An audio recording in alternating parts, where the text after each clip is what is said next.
Bonsoir à tous, bonsoir les Saint-Pauliens, Saint-Pauliennes. Nous avons souhaité, malgré les conditions difficiles dans le cadre du Covid, de procéder à une cérémonie des vœux pour 2022. Une cérémonie 2022 un peu différente. Effectivement, nous ne pourrons pas nous réunir à la salle des fêtes comme il est d'usage. Avant de vous souhaiter les vœux pour 2022, je souhaitais faire un petit rappel sur toutes les actions que mon équipe et moi-même avons entrepris en 2021. Tout d'abord, le projet Cœur de village, auquel vous avez été nombreux à participer et qui a donné un document collectif dont vous avez certainement obtenu un exemplaire par l'intermédiaire des élus communaux. Voilà. Ce projet Cœur de village donc vraiment nous permet à ce jour de se donner une ligne de conduite et de prendre des décisions éclairées.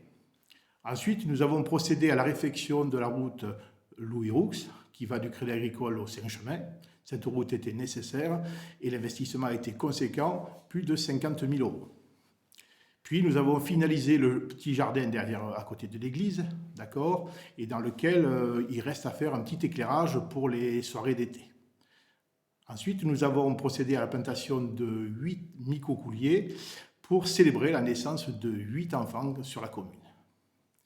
Après, je ne veux pas vous rappeler, mais quand même un événement très important, ça a été l'inauguration de la voie douce, auquel vous avez été très nombreux pour participer. Et vraiment, cette rencontre avec les habitants du Gard a été un moment inoubliable, accompagné par une peña digne de ce nom dans le tunnel le plus long, il faut le reconnaître, le plus long tunnel consacré à la voie douce en Ardèche. Ensuite, n'oublions pas la signalétique qui a été mise en place très récemment par M. Rio, adjoint à la communication, dans lequel on a souhaité mettre en lumière tous les commerces du village. Et ils sont nombreux. Ensuite, l'activité culturelle, malgré les conditions compliquées, on a tenu le choc. Cet été, vous avez pu assister au Festival des Contes éclatés, avec des représentations remarquables dans des jardins privés, mais aussi à côté de l'église. Il y a eu aussi 2 spectacles par la compagnie du Lierre, un qui s'appelait le stratagème masqué, et le deuxième, en fait, ici, tout va bien. La compagnie des affamés a donné une représentation. Cette représentation a été excellente puisqu'ils ont été aussi retenus au Festival d'Avignon. Comment ne pas aussi citer toutes les activités organisées par l'Association des Boules qui a, par ses jeudis de l'été, puis ses concours, ses rencontres, a animé toutes les semaines la place du village. On doit les remercier. Ensuite, une nouveauté, le trail du Petit Saint-Paulien, une réussite absolue qui sera reconduit en 2022. Et puis, pour terminer l'année, nous avons fini par les célèbres colis de Noël. Donc, jusqu'à maintenant, on avait l'usage d'un repas, mais vous savez que pour la 2e année, nous n'avons pas pu maintenir ce repas. Et puis cette année, avec une volonté de l'ensemble des élus, nous avons concocté des colis. Plus de 200 colis ont été distribués avec uniquement des produits locaux. J'aime bien le rappeler, il ne s'agit pas d'un colis pour nécessiteux, mais d'un colis qui permet aux élus d'aller rencontrer les habitants, de parler avec eux. Et puis pour terminer, une excellente nouvelle, c'est 2 commerces de plus qui sont venus s'installer sur l'avenue Jean Radier, une esthéticienne et ensuite, dans quelques temps, un brasseur de bière à la place de la boucherie Rayan. Voilà pour les activités de l'année 2021. Alors, cette année 2021 a été vraiment, avec mon équipe, une année de travail, mais on peut se dire, que ferons-nous en 2022 ? Nous sommes prêts pour 2022, et vous le savez, la rénovation de la salle des fêtes devrait débuter à partir de mi-février, avec notamment quelques difficultés pour les associations pour continuer leur activité qui sont très importantes à cette période de Covid-19. Nous avons contacté l'ensemble des communes avoisinantes pour mettre à contribution leur salle polyvalente. Si des frais sont engagés par les associations, c'est la commune qui prendra en charge toutes ces dépenses. Voilà, cette rénovation à hauteur de 400 000 euros, subventionnée à 80% par les services de l'État, le conseil départemental et le conseil régional, nous permettra de disposer d'un outil performant pour accueillir des lotos, pour accueillir des associations, pour accueillir des spectacles, avec une scène, une avant-scène, des coulisses et un meilleur rangement des tables et des chaises, puis aussi une acoustique meilleure et un vrai éclairage. Ensuite, nous allons continuer le projet Cœur de Village, parce qu'on ne va pas s'arrêter là, évidemment. Donc, cet outil que nous avons élaboré tout au long de l'année 2021 sera un véritable outil d'aide à la décision. C'est pourquoi nous allons engager dès les jours qui suivent une réflexion autour de deux thématiques.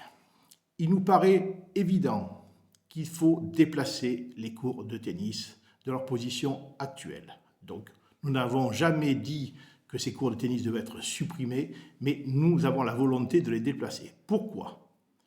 D'abord, au début, on était fixé sur le tracé de la voie douce, mais en rencontrant le médecin puis les personnels médicaux, on est arrivé à la conclusion suivante que le pôle médical tel qu'il est actuellement, il est bien, mais il est nécessaire de réfléchir à un pôle médical plus adapté, plus fonctionnel et qui répond à la médecine d'aujourd'hui.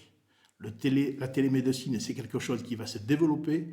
Donc, si on veut accueillir un futur médecin à la place de M. Faubry lorsqu'il prendra sa retraite dans de bonnes conditions, nous devons réfléchir à un pôle médical conséquent.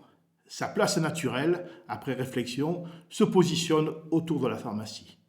Les infirmières aussi se positionnent autour de la pharmacie. Donc, nous avons à travailler une programmation d'un bâtiment autour de la pharmacie. Et c'est donc un des éléments qui nous pousse à déplacer les tennis. Deuxième point, l'activité économique de Saint-Paul-le-Jeune réclame aussi des places de parking. Donc en dégageant les tennis, ça nous permettra d'une meilleure circulation et une meilleure distribution des parkings automobiles autour de la place. Alors, que vont devenir les cours de tennis ?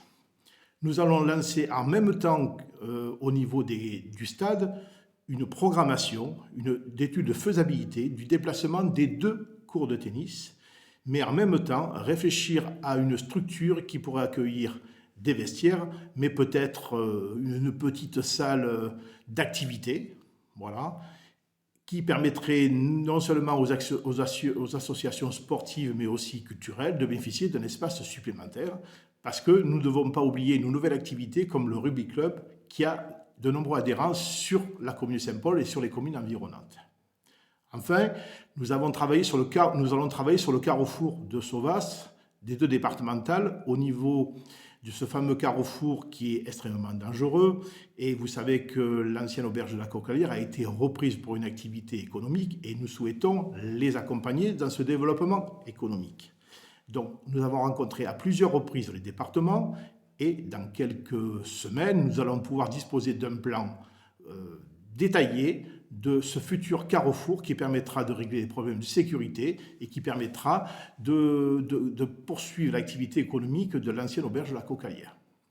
Ensuite, on n'oublie pas le centre ancien. Le centre ancien, au niveau de la place de la mairie et jusqu'à la salle des fêtes, il est important de réfléchir à un aménagement peu coûteux mais fonctionnel qui permet aux piétons, aux vélos et aux voitures de vivre en parfaite harmonie. Et ce n'est pas le cas actuellement. La preuve, c'est que nous avons déjà eu sur cet endroit un accident dramatique et donc nous devons veiller à ce que ça ne se reproduise plus. Donc nous allons mener une étude conjointe avec le SDEA, un département du Conseil général, qui va nous proposer un aménagement d'ici la fin de l'année 2022 et nous verrons si nos finances nous permettent de mettre en œuvre ce projet pour 2023-2024. Et dernier point, nous avons la voie douce, donc maintenant nous savons à peu près où elle va passer et il est important pour nous de commencer à mettre en valeur ce patrimoine ferroviaire, donc nous réfléchirons à une mise en forme de ce patrimoine avec des panneaux signalétiques qui rappellent le passé ferroviaire de la commune. Voilà, je crois que si nous menons à bien tous ces projets, je crois que nous aurons une belle année 2022. Et un dernier point, bonne nouvelle, j'ai appris depuis quelques jours que 2 nouveaux commerces s'installeraient dans l'avenue Jean Radier, du côté à proximité de la boulangerie. Donc tout cela renforce encore notre économie locale. Voilà. Je voulais aussi remercier mon équipe, voilà, toute mon équipe qui est au travail, voilà, qui est chacun sa spécialité. Nous avons souhaité avoir des responsabilités partagées et tout le monde fait son travail à son niveau en fonction de ses disponibilités. Donc je tenais beaucoup à les remercier, ainsi que les employés communaux dans leur globalité qui font leur travail. Donc merci à eux. Donc avant de vous souhaiter une bonne année 2022, je voudrais lever mon verre à votre santé. En 1974, M. Dumont a fait la même chose à la télévision. Donc je voulais lever mon verre et vous souhaiter une bonne année 2022 avec l'eau de Saint-Paul. Cette eau de Saint-Paul, vous savez, qui est complexe, mais qui est quelquefois trouble, mais qui est de bonne qualité.